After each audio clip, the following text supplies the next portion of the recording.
Hello， 大家好，歡迎返嚟陽光財經週末點評，我係 Sunny。今日係2026年4月17號，星期五，美股又彈到飛起，標普指數今日又升咗84.78點，升幅有 1.2 個百分比。特朗普上台2年，每年4月都會整個黃金坑，真係幾有趣。舊年4月見底 V 型反彈之後一路升到10月，今年呢一輪反攻仲勁，連續13日都好強勢。多頭勢如破竹，預計急升之後會有一段休整，但大方向已經好明顯，後市都仲係飆升。納斯達克指數都係連續上升，仲出現咗幾個跳空缺口。目測13日入邊有3個跳空缺口，多頭甘肯拉升，空頭根本冇機會反擊。經過咗一輪大升，空頭損失慘重。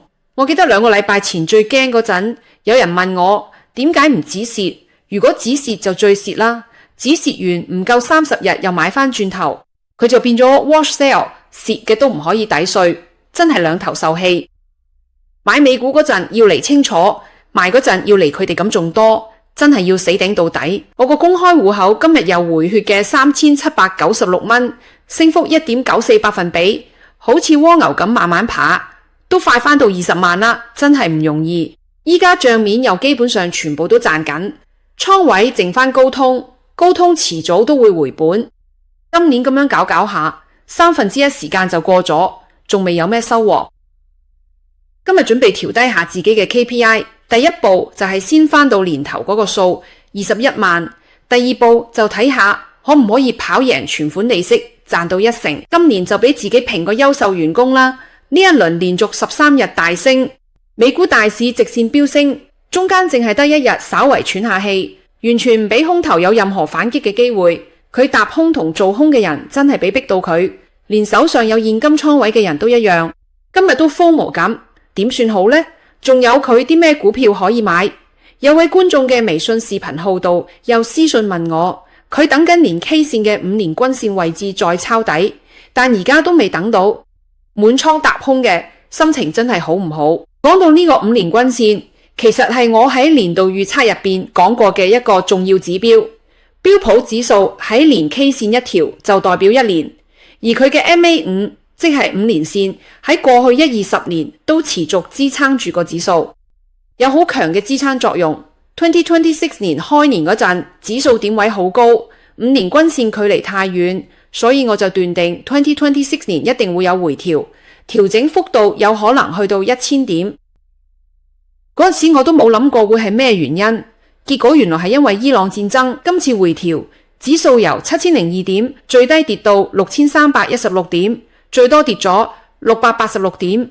我本來係話會跌1000點，實際上完成咗68.6百分比，方向就講啱嘅，只係幅度講多啲。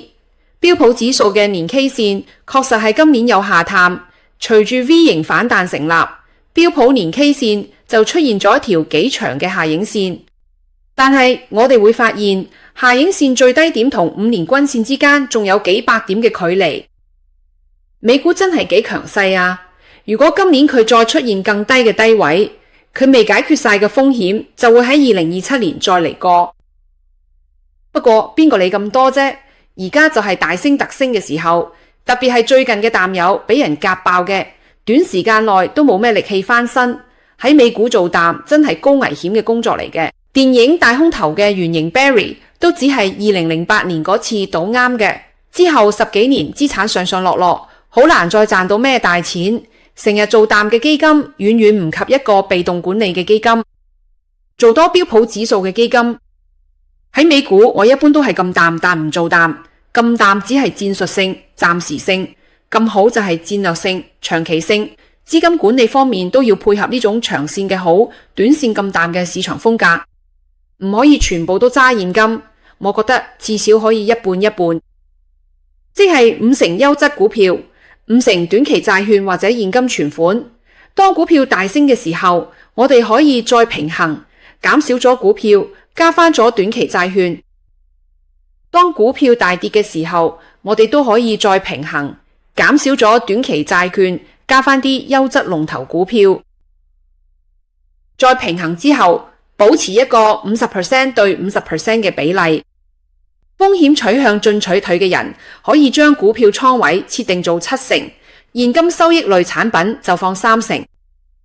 呢種操作好簡單，又唔使佢太多，但可以自動化咁低買高賣。特別啱嘅日日盯住個市，但又放唔低嘅人，升咗先至 FOMO 要追高買股票。問我得唔得？我做咗6年財經博主，無數次都有人問我呢啲問題，冇追高得唔得呢？咁美股只要你睇冇標嘅係寬基大盤，好似話追高冇問題，因為大盤創新高只係時間問題，賺多賺少啫。如果你嘅嘢係基本面好勁嘅科技股，追高都大致上唔會有問題。但其實我想講嘅係，投資週期先至係決定追唔追高嘅終極答案。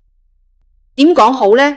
長線投資者一買就要揸住3-5年，買到平價嘅，對賺高嘅回報率有幫助。好似一隻龍頭股，一個人用500蚊買到，另一個人用350蚊買到。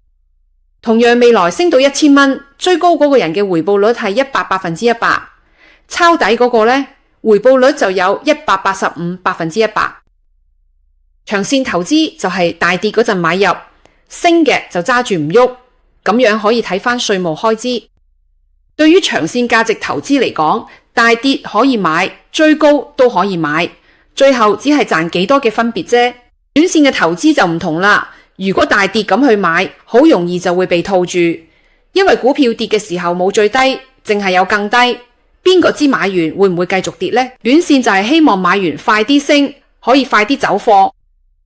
一旦被套住就唔容易走得甩，所以短線要順住個勢，喺大升嘅時候要夠膽追高。當股價啱啱突破新高，佢就可能係新一輪升浪開始，果斷追高，可以搭順風車，快啲賺錢。賺到錢嘅時候，你都唔好太貪心，有賺就可以獲利賣出。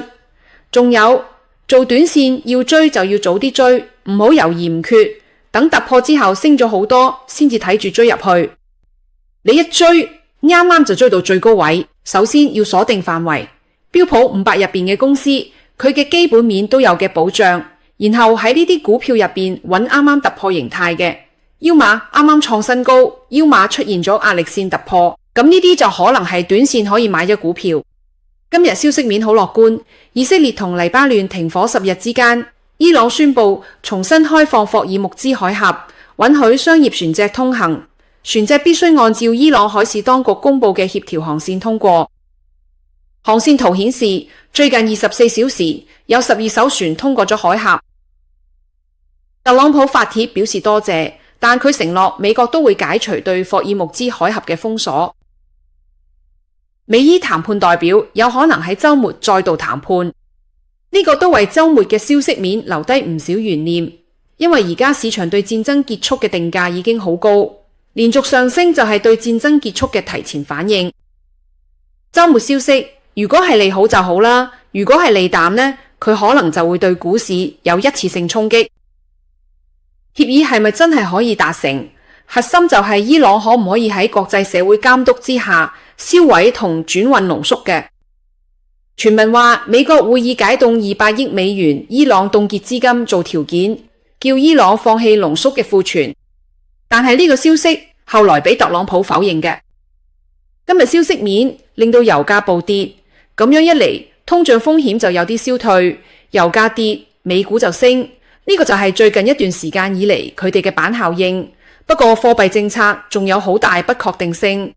聯儲局主席就快換人，沃什俾特朗普提名咗之後，參議院都未審議，下星期終於要開聽證會。沃什會喺聽證會上面向參議院報告。沃什喺2008年金融危機嗰陣反對量化寬鬆同埋擴表，就係因為佢俾人記住佢係一個鷹派官員嘅形象。佢想縮表，而且聽講而家聯儲局入邊開始有人支持縮表，好似克利夫蘭聯儲主席哈馬克就支持縮表。如果沃出上台就開始大搞縮表，佢會唔會令美股長牛市完結呢？下個禮拜佢哋聽證會就可以睇到嘅端倪。所謂縮減聯儲局資產負債表，即係同時減少聯儲局嘅資產同負債，一方面減持國債，一方面又減少央行放出去嘅現金。金融機構流動性收縮會影響股市嘅資金流，縮表對股市唔有利，之前市場都已經證明過。所以川普提名過時之後，股市一度大跌就係因為呢個原因。下星期嘅聽證會係市場全面評估沃什上台之後貨幣政策嘅一個窗口。佢會用咩速度去縮表？點樣縮表？股市又會付出咩代價？呢啲都會係下個星期二聽證會重點關注嘅話題。國會對沃什一定會嚴格審問，究竟佢係披住鷹皮嘅鴿，定係真係一隻鷹？佢究竟係川普安排入美聯儲用嘅控制貨幣政策嘅傳聲筒，定係要激進行動嘅強硬鷹派？國會議員而家都擦大隻眼睇住，除咗我室聽證會呢個潛在風險點之外，下個禮拜開始，科技巨頭嘅財報都會陸續出爐，呢個將會係伊朗戰爭暫時平息之後，市場最重要嘅行動線索。尋日嗰隻飛公布財報之後大跌，第一季財報雖然好過預期，但係第二季指引唔達標，股價就跌咗 9.75%。市場對科技明星股嘅要求都仲係幾高，任何一項唔達預期都有可能俾人哋佢重錘。喺下星期邊個要公布財報接受審判呢？下星期最重要嘅財報就係特斯拉，時間係4月22號。特斯拉第一季交車數據已經喺4月頭公布，第一季生產咗 40.8 萬部，交付咗 35.8 萬部，低過市場當時嘅預期。車賣得唔好，財報都唔會有咩好數字，即市場嘅預測係營業收入 219.2 億，每股收益36美仙。IBKR 平台統計嘅分析師一致預期，數據顯示市場預期營收係228億，高咗好多，每股收益預期係39美仙，都高過 Zacks 嘅佢嘅預測，所以市場嘅預測區間大約喺營收 219.2 億到228億之間， EPS 就喺36到39美仙之間。除咗電動車收入之外，儲能業務增長都幾快，去到 8.8 幾瓦特。Tesla 嘅財報雖然可能唔係咁好，但係股價未必淨係會跌。市場博弈重點會放喺 AI 投入度。機械人出租車嘅增長預期，平價車型推出嘅時間去到今個禮拜。Tesla AI5 芯片流片令電動車企業搖身一變，變咗做芯片股，都係短期炒作嘅熱點。總括嚟講， Tesla 唔怕業績一般，最怕就係消息面太平淡。只要有啲消息刺激，佢就會吸引大家注意，吸引熱錢炒作，佢就可以升一波。同日公布業績嘅仲有 ServiceNow， 下星期二21號，直覺、外科同聯合健康都會發布財報。23號就輪到英特爾，今次逆襲嘅芯片股都會交成績單，市場會重新聚焦翻上市公司業績呢個投資基礎。至於市場上關於戰爭嘅噪音啦，都會逐漸淡化。好嘅公司喺市場恐慌嘅時候會有比較低嘅價格，呢啲其實係買入嘅好時機。但而家市場已經唔恐慌啦，甚至有嘅股票仲創新高添，所以業績就變成咗股價穩唔穩陣，佢是金石。標普指數 V 型反彈，又一次證明佢哋從來都未輸過一場仗。美股真係好勁。好啦，今日嘅節目就分享到呢度，多謝大家收睇，祝大家週末愉快，我哋下集節目再見，拜拜。